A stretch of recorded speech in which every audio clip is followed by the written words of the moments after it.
Sounds Scene. Hello there. Welcome to Sound Scene, a podcast about how music supervisors use music to tell visual stories.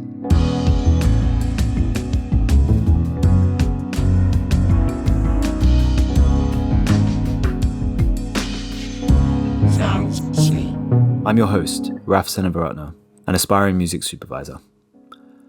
So I wanted to start this podcast because ever since I was a little boy, I have been obsessed with those moments in film and TV that just burn their way into my brain and my memory and my soul forever. You know those moments. Sometimes they made you cry, other times giddy with happiness, some maybe even change your life. And in so many of those moments, at least for me, music has been at the core of that experience. Think Underworld's Born Slippy at the end of Trainspotting, or Funkadelic's Maggot Brain during the sex scene in Gaspar Noé's Love, or Gustavo Fring walking into the retirement home in the season 4 finale of Breaking Bad to Aparat's Goodbye. Now, music supervisors play an integral role in making those moments happen, and I'm keen to find out more, what they do and how they do it.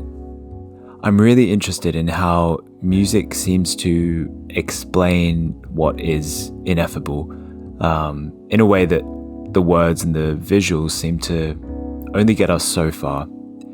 They say a picture tells 1,000 words, but sometimes I kind of feel like a couple of notes can not only tell 1,000 pictures, whatever that means, but just tap into something truly transcendent.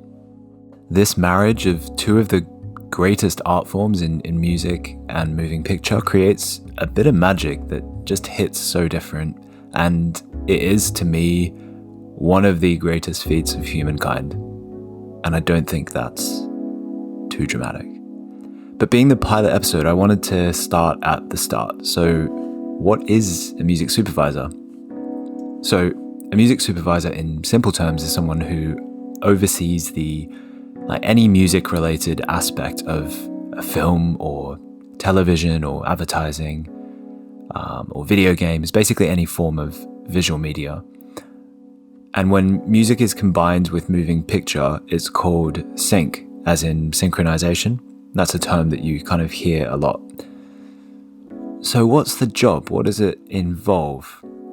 It's a couple of things. So unpacking this a little further, being a music supervisor involves working with the director and production teams to identify these moments and scenes that need music. They then, have to select the songs or work with composers to create original score, maybe live bands for in-scene performances. The music that they're using should conventionally kind of enhance the emotion, the message or the story being told. It should also be pretty good. They need to get all the necessary permissions and licenses to legally use these songs. And they've got to ensure that all the rights owners of this music receive the royalties and payments that they're entitled to. And it should all be done within what is often a pretty tight budget and an even tighter time frame.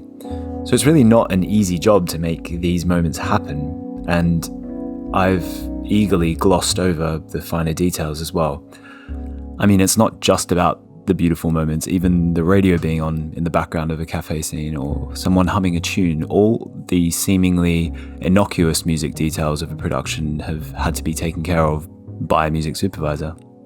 But that's why I'm hosting this podcast, so we can really get into it with the pros. And as we'll find out, the role of a music supervisor can really differ greatly across different projects.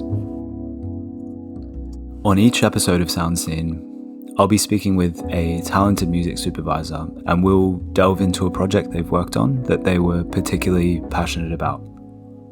Maybe it's a film or a TV series or an ad or something totally off-piste, but we'll be unpacking the magic and the madness behind the music. The first episode, or first real one, is out next week, and I'll be having a chinwag with Amanda Krieg Thomas, who is the music supervisor for Pose, American Horror Story, The Prom, and Ratchet, to name a few.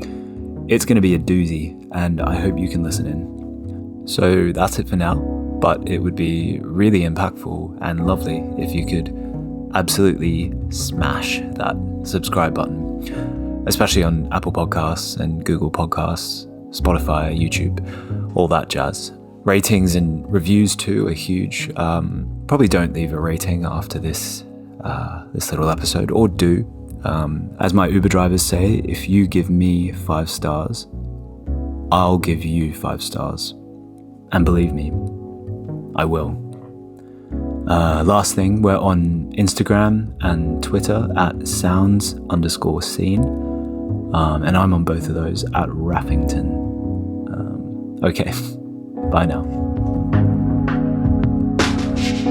Sounds scene.